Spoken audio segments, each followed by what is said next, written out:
Hello everyone. This short video will go over the politics table in Hegemony. A very important aspect of Hegemony is this politics table with different policies that will impact the players in different ways. Understanding what exactly each of these 7 policies does and how changing those policies will impact the game as it's played will be critical for helping players give themselves the best opportunity to win.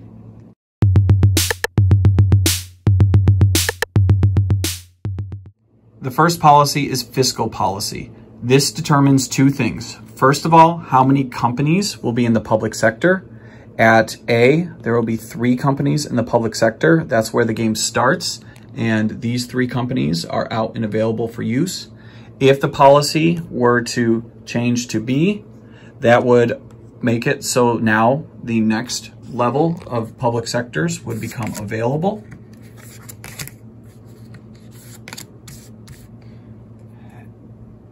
So then you would have 6. And then if the public sector would move to A, then the last set of public sector companies would become available. So that is the first part of fiscal policy. The second part is limitations on loans. So if the state takes out a loan, that's okay, but it cannot take out 2 loans when it's on C. If it's on B or A, it can take out 2 loans and hold them. But if the fiscal policy were to move to C, then it would have to pay off that loan, that second loan, or else it would cause IMF intervention, which is discussed in the state player video. So that's what the fiscal policy does.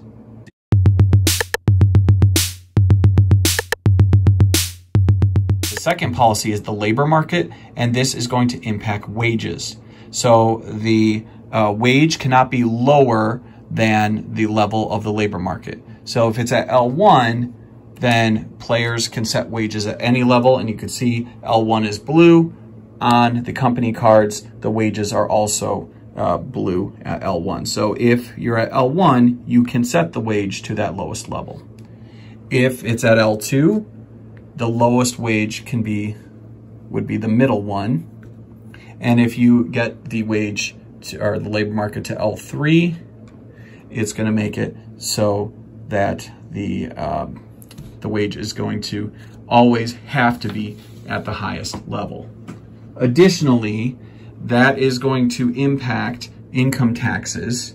So the table that is available here to A, B, or C is going to affect how much income tax paid by the middle class player as well as the working class player.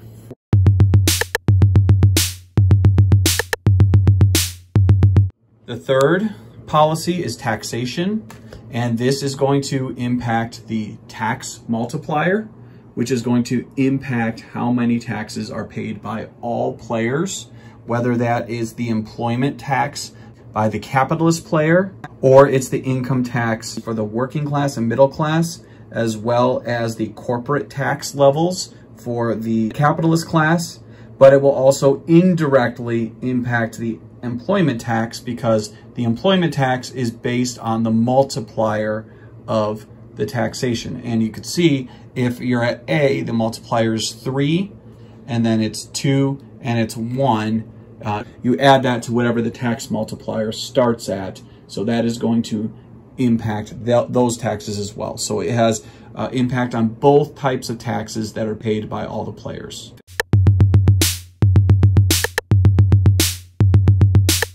Next is healthcare and benefits, and this impacts the cost of healthcare and benefits as well as that tax multiplier. So if it's at the A level, whenever the player wants to purchase healthcare from the state, they need to pay 10 for that. But it means the tax multiplier is not impacted by that. So it started in the middle. If it were to move to the C, then it would lower the tax multiplier. If, on the other hand, you're back where you started, this started at 5. If it were to come the other direction, well, it would cost 5 to start the healthcare. It would go to 10 if it went to C, but then it would become free. Healthcare would become free if you came to A, but the impact would be the tax multiplier would increase, so that would go up to make it so taxes would be more expensive. Same thing would happen with education. If it's at the C level, then it costs 10 for players to buy education from the state. If you moved it to B, it only costs 5, but then the multiplier would go up again. And then if you moved it all the way over to A, then it would go up again.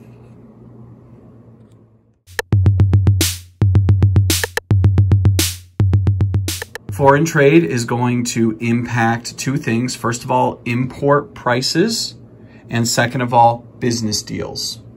So if you are at the B level, you would use L2 prices for imports, and then for business deals, you would get one business deal card that you could use to make business deals. If you moved to A, now you use the L3 prices, but in that case, there are no business deals available, so you would not have that option.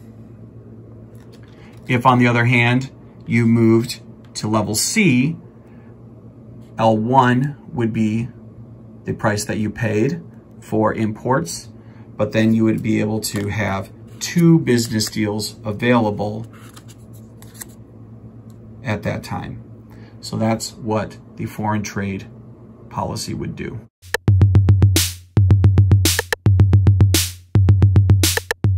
Finally, immigration. If immigration is at B, when the working class or middle class players draw cards for immigrants, they would draw one card and they would be able to add whichever meeple, whichever worker is their worker on that card to the unemployed worker area. If, on the other hand, immigration was at A, they would not be able to add any workers to the unemployed workers area. And if they were able to get the policy to C, in that case, the working class and the middle class would be able to draw two cards, and whichever of their workers are on those cards, they would be able to add both of them to the unemployed worker area.